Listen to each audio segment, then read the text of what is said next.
يا جماعة والله النهاردة هحكي لكم قصة مؤثرة جدا عن الوفاء والحب.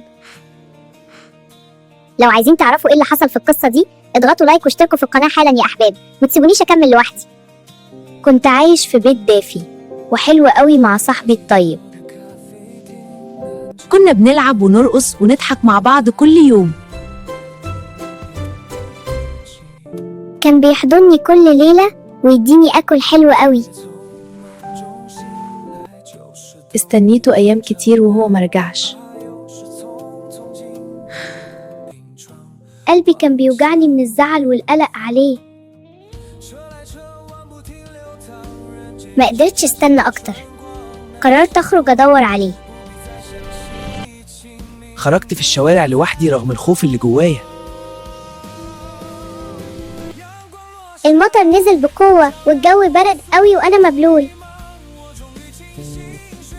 الكلاب في الشارع كانت بتجري ورايا وأنا بخاف.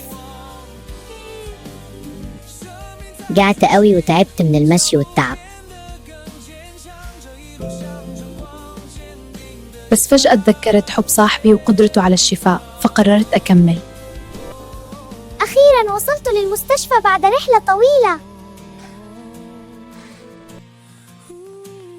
تسللت جوه المستشفى بهدوء عشان محدش يشوفني.